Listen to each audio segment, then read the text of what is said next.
गौरव तनेजा भी अपनी वीडियो में इसी पॉइंट को हाईलाइट करते हैं और वो कहते हैं कि ये देखना जरूरी होगा कि पायलट्स ने क्या इमरजेंसी सिचुएशन डिक्लेयर की थी या फिर नहीं। पायलट्स ने जो अभी तक पता चला है इमरजेंसी डिक्लेयर नहीं की थी, इसीलिए पाकिस्तान एयरस्पेस ने रिफ्यूज कर दिया। अगर इमरजेंसी डिक्लेयर कर दी होती तो वो उसको शायद अलाउ कर सकते थे। इमरजेंसी डिक्लेयर क्यों नहीं की? क्योंकि यार past experience en route weather की वजह से आज तक किसी ने इमरजेंसी डिक्लेयर ही नहीं की, क्योंकि एन रूट वेदर इतनी बड़ी इमरजेंसी होता ही नहीं है। वेदर है, घुमा कर ले जाओ, सिंपल सा सोल्यूशन। हालांकि अब तक इस पर कोई कॉन्क्रीट कंफर्मेशन नहीं मिली है।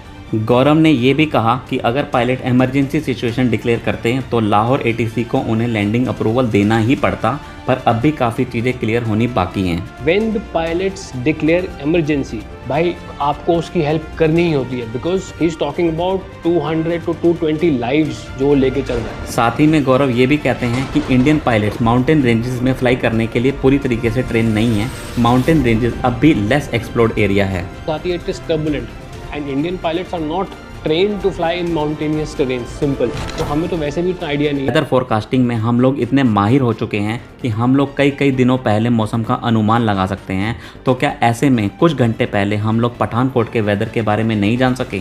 ये सच है कि हम लोग वेदर फोरकास्टिंग कर सकते हैं, लेकिन एज पर डेटा वेडनेसडे के दिन दिल्ली में अचानक से तेज़ बारिश होने लगी, साथ ही साथ ओले भी गिरने लगे। मौसम में एकदम से सडन चेंज आया और इसी वजह से वेदर को प्रॉपरली प्रेडिक्ट नहीं किया जा सका।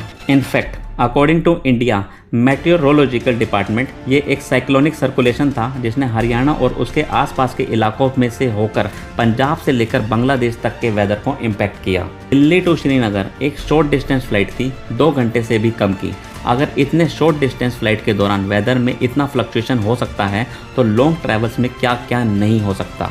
ऐसे में ये government, airport authorities, Indian air force और फ्लाइट प्रोवाइडर्स, इन सब की जिम्मेदारी बनती है कि वो लोग आगे आएँ और लोगों को बताएं कि इस तरीके की सडन वेदर चेंज की कंडीशन प्रॉब्लम्स को किस तरीके से वो लोग डील करेंगे इन फ्यूचर। क्योंकि ऐसा नहीं है कि ये पहली बार हुआ है कि जब वेदर चेंज के चलते फ्लाइट्स को दिक्कत का सामना करना पड़ा हो।